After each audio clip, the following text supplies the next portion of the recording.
Welcome, everyone. This is a pretty special episode. This is the first interview we're going to be doing on the Mic'd Up series. For those who don't know, my name is Michael Dean. I'm going to be the host, and today we got a special guest with us. We got the CEO, founder of Key Bowling, Bronson Schalizki. I'm sorry, get that mispronunciation in there. How you doing, Bronson? Good. How you doing, Mike? Good. So I've known Bronson for quite some time now. It's kind of hard to believe that, like I started bowling when you guys moved to the area, and we'll get into that, but it's crazy. It's been like 10 years or something like that now, right? It has. Yes. Yeah. So it's pretty exciting. So for this, we're just going to dive right in. So Bronson has been in bowling for a long time. So Bronson, do you just want to talk about kind of how you started in bowling, how you started getting into the bowling world? Sure. I started bowling right around the age of 15. In the beginning, I did not want to bowl at all, and my parents kind of pushed me into it. And I negotiated a 2-week time limit to where I could actually quit if I didn't like it.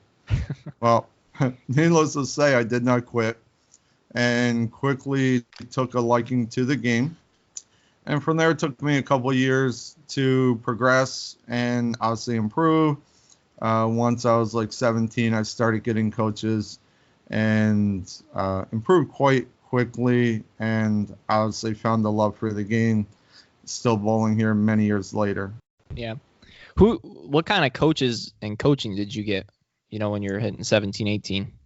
I actually asked like at the bowling center who they'd recommend. I got a couple of recommendations, and we called and searched out individual coaching on a one-on-one basis. Mm-hmm. And then that actually led me to finding higher average leagues, which obviously with more competition, more people around, then if I needed more additional coaching, there was other people there obviously always willing to help.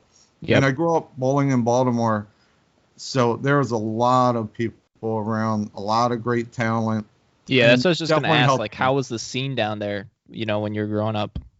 The scene was, I can't even compare it to today. I started bowling in 85, not to show my age, but so by the time I was an adult bowler in 88, it was packed houses, double shifts, plenty of great talent. It was awesome. Plenty of tournaments, pro tour stop in Baltimore, which we obviously got to see and go to. So it was a lot of fun and definitely very competitive. Yeah.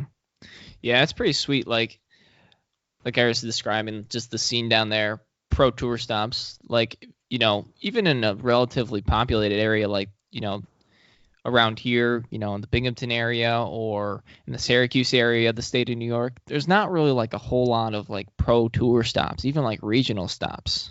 There isn't. A year ago we had, when they were in Syracuse. Yeah, the Masters. For the Nationals and US Open, no. Yeah. Otherwise, no, not much. Yeah. And even before then, I mean, there really wasn't much of anything. Yeah, it's probably because we get too much snow. Yeah, that could be it. That could be a good reason. So you want to talk a little bit about, only because I know this a little bit, but, you bowled with some guys when you were in the Baltimore area, that you bowled with some guys who are now in like the PBA Hall of Fame. You want to talk about that and maybe your experience, because you actually bowled on tour events and tour stops, right? I bowled on the regional program, and then I did find myself fortunate enough to bowl in the national event down in, I think it was in Harrisburg. Okay. So, sure, I actually got to bowl with, at that point in time, quite a few great bowlers, and a lot of the pros would hit the regionals also, which obviously made those for a competitive event. Yep. I grew up bowling, around people like Danny Wiseman, who obviously had a great bowling career. Brian Beaver, who is the Northeast sales manager, I think, for KR Strikeforce. Another great bowler. I actually drilled one of my first bowling balls was John Gaines, who I think is down in Florida now. He's one of the top coaches, so forth. Yeah. And there are a lot of other highly talented amateur bowlers that as I did through my career, lucked into great jobs, Yeah. and the job prevailed over bowling. But I used to spend all my weekends, whether it's a regional or running from one tournament to the next, and I had some success. Obviously, with success comes, some struggles. Hmm. The national was a lot of fun, but at that point in time, I had already started in my great career Oh, and okay. found out how great the bowlers were. And honestly, I wasn't going to give up at that point in time, what I was making, Right. and, for a chance to make it on tour. Yep. But it was a great experience, and I got to see how much more challenging it is than people think. Yeah. But it was neat. You're bowling with Walter Ray. I bowled regionals next to Bob Learn. Hmm. Definitely not pro-ams. They're life experiences. And when you're struggling on some of them, they're long, long tournament blocks. But Yeah. when you're bowling good, they're a lot of fun. And I definitely enjoyed my time doing that. So, and I got to meet a lot of great bowlers. And a lot Yeah. of bowlers you wouldn't even know because they never went out on tour, but they were Right. just phenomenal bowlers, with careers, and they just couldn't leave their family to go travel the country. Yeah. Yeah. Again, like, as you're talking about this, it's like the amateur scene is nothing how you're describing it today. You know what I mean? It's like, there was money in amateur bowling. Like there was a lot of people that bowled amateur events, but now, when people, I mean, you hardly hear about the regional tour ever. There's not really a whole lot news out there. There's not really a whole lot put out there about, regional events and that sort of thing. And I think maybe there's some, I guess I should say, like you have some other associations like the Underground Bowling Association, that sort of thing that tries to like provide some of that. But like a lot of the great bowlers, like I guess I'm trying to say for me, from my experience, like you don't see a whole lot of fantastic amateur bowlers. If someone's really good at an amateur level, they almost always, I feel like, try to make it go up to the next level. They do. And just touching on like what you're saying with the regional tours, I don't know if they fill their tournaments anymore. I could be Yeah. wrong because I don't keep up with them. Hmm. But when I was bowling as an amateur, you had to call on Monday, get your name on list, and wait till later in the week to see if you could even get a spot. Yeah. Where I don't think they have waiting lists and trying to get spots anymore. And we had, not that I ever attended one because they're rather pricey, but a lot of the high roller tournaments, Yeah. and don't hear a lot about those as much anymore either. Yeah. And they Hardly were ever. huge with Yeah. big payout, um, quick elimination format. So it's definitely a different bowling scene, but hopefully we're going to see that change here with all the new industry changes. Yeah. Yeah. Right. Yeah. So you want to talk a little bit? Because I remember you telling me one time about the story of like your first tour of, when you bowled on the tour event, the national event the one time, and just you were bowling on the lane with Pete Weber, right? Weren't you on his pair, or he was on the pair next to you? He was, I think, next to me. Yeah. And I remember you And telling like yeah, you just had ball in hand shaking. You want to talk a little bit about that? it was definitely an experience because at that point, I had equipment, but I wasn't throwing balls every couple of days. So obviously I had some little bit outdated equipment. You're there, first tournament, you're excited, you're nervous. Um, Obviously you're sweating. So it was definitely just a learning experience. And back then we didn't have PBA leagues or Mm-hmm. sports shot leagues where you could go practice and learn to play on those tougher shots. So Right. it was definitely a longer transition, even for new guys going on tour.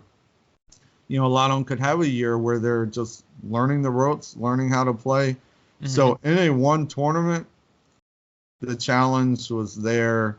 Day two was really long. Once you're buried, you're buried. Yeah. But I showed up. I did my best. I had fun. I still bowled regionals. I still bowled local tournaments. Mm-hmm. And like I say, I went into a career and Right. that kind of worked out for me. Yeah. Yeah. So how long, were you out of bowling then when you got into a different industry and were working a separate full-time job? You didn't really bowl during those years, right? It was hit and miss. So Hmm. I bowled a little, and then I took 6, 7 years off. Then I bowled for another year or two. And then when we had our youngest son, who's now in college, it was hard taking a little baby to a bowling center, Yep. especially when you're in a bigger area. Kids just can't go running around. Yep. So we didn't bowl for those first 7 years. Hmm. Once he got old enough to bowl, then I got back into bowling. Um, I've had part-time jobs in bowling centers, even when I Hmm. worked my full-time job. Hmm. But the full-time job kept me busy. Yeah. I definitely focused there, but always enjoyed bowling. Right. And, but I definitely missed a lot of, I'd say I did not bowl 15 out of 18 years. Yeah. Yeah. Yeah. So, I mean, clearly you missed it because then you went and became a proprietor in one of the smallest towns in the United States. So you Yes. want to talk about that then, so you had this, you know, 15, 18-year lull of bowling, where you weren't bowling a whole lot.